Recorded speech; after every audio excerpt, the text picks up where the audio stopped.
नमस्कार साथियों।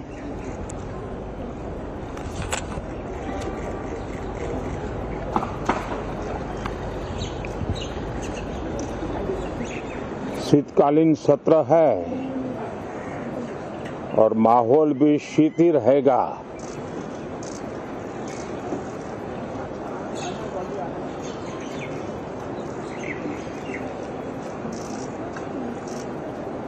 2024 का ये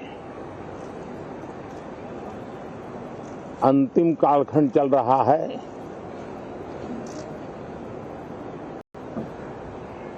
देश पूरे उमंग और उत्साह के साथ 2025 के स्वागत की तैयारी में भी लगा हुआ है। साथियों, संसद का ये सत्र अनेक प्रकार से विशेष है और सबसे बड़ी बात है हमारे संविधान के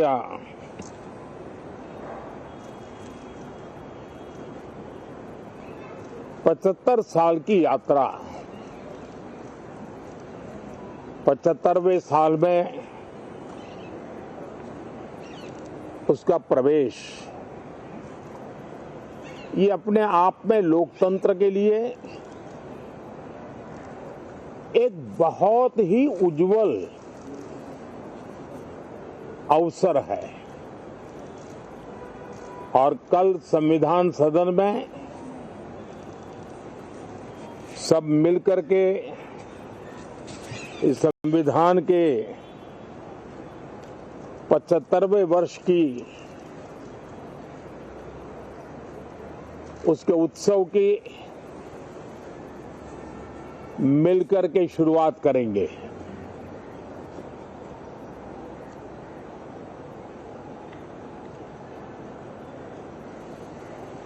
संविधान निर्माताओं ने संविधान निर्माण करते समय एक एक बिंदु पर बहुत विस्तार से बहस की है और तब जाकर के ऐसा उत्तम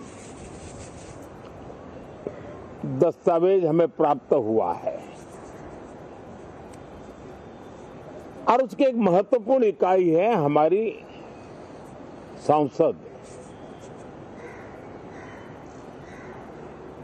हमारे सांसद भी और हमारी संसद भी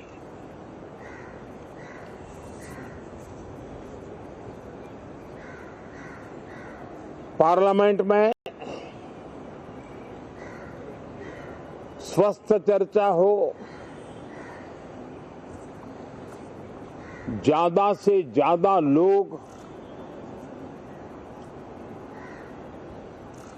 चर्चा में अपना योगदान दें।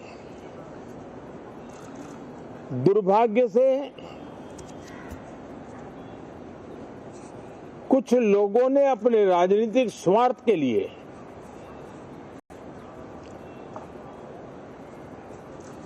जिनको जनता ने अस्वीकार किया है, वे संसद को भी मुट्ठी भर लोगों के हुड़दंगबाजी से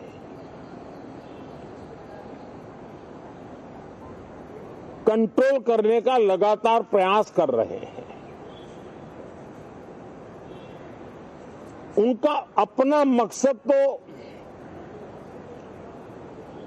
संसद की गतिविधि को रोकने से ज्यादा सफल नहीं होता है और देश की जनता उनके सारे व्यवहारों को काउंट करती है और जब समय आता है तो सजा भी देती है। लेकिन सबसे ज्यादा पीड़ा की बात यह है कि जो नए सांसद होते हैं, नए विचार, नई ऊर्जा लेकर के आते हैं और ये किसी एक दल में नहीं, सभी दल में आते हैं। उनके अधिकारों को कुछ लोग दबोच देते हैं। सदन में बोलने का उनको अवसर तक नहीं मिलता है। लोकतांत्रिक परंपरा में हर पीढ़ी का काम है आने वाली पीढ़ियों को तैयार करे, लेकिन 80-80, 90-90 बार जनता ने जिनको लगातार नकार दिया है, वे न संसद में चर्चा होने देते हैं, न लोकतंत्र की भावना का सम्मान करते हैं, न ही वह लोगों की आकांक्षाओं का कोई महत्व समझते हैं, उनका उसके प्रति कोई दायित्व है वो कोई समझ पाते हैं। और उसका परिणाम है वो जनता की उम्मीदों पर कभी भी खरे नहीं उतरते हैं और परिणाम स्वरूप जनता को बार बार उनको रिजेक्ट करना पड़ रहा है। साथियों, ये सदन लोकतंत्र की 2024 के पार्लियामेंट के चुनाव के बाद देश की जनता को अपने अपने राज्यों में कुछ स्थानों पर अपनी भावना, अपने विचार, अपनी अपेक्षाएं प्रकट करने का अवसर मिला है। उसमें भी 2024 के लोकसभा के चुनाव के नतीजों को और अधिक ताकत दी गई है राज्यों के द्वारा और अधिक बल प्रदान किया गया है और अधिक समर्थन का व्याप बढ़ा है। और लोकतंत्र की ये शर्त है कि हम जनता जनार्दन की भावनाओं का आदर करें, उनकी आशा अपेक्षाओं पर खरा उतरने के लिए दिन रात मेहनत करें। मैं बार बार खास करके विपक्ष के साथियों से आग्रह करता रहा हूं और कुछ विपक्ष बहुत जिम्मेदारी से व्यवहार करते भी हैं। उनकी भी इच्छा रहती है कि सदन में सुचारू रूप से काम हो, लेकिन लगातार जिनको जनता ने नकार दिया है वे अपने साथियों की बात को भी दबोच देते थे, उनकी भावनाओं का भी अनादर करते हैं, लोकतंत्र की भावनाओं का अनादर करते हैं। मैं आशा करता हूं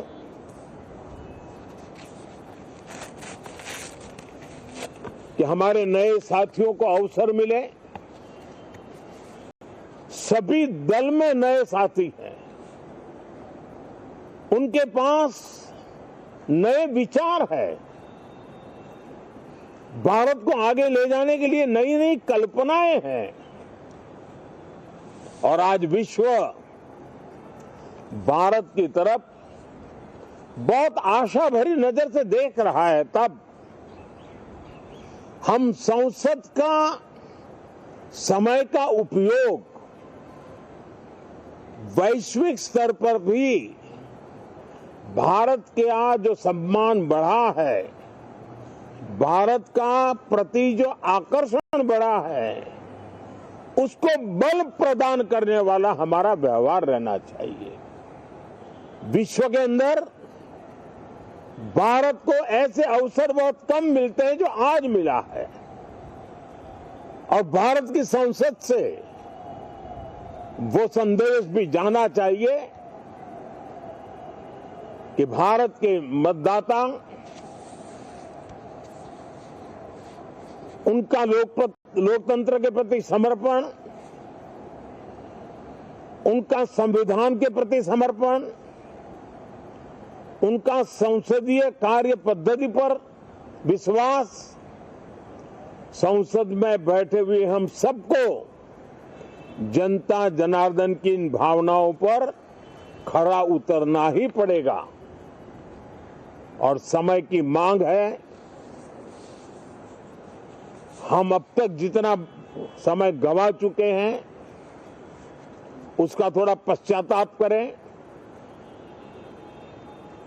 और उसका परिमार्जन करने का उपाय यही है कि हम बहुत ही तंदुरुस्त तरीके से हर विषय के अनेक पहलुओं को संसद भवन में हम उजागर करें। आने वाली पीढ़ियां भी पढ़ेगी उसको, उसमें से प्रेरणा लेगी।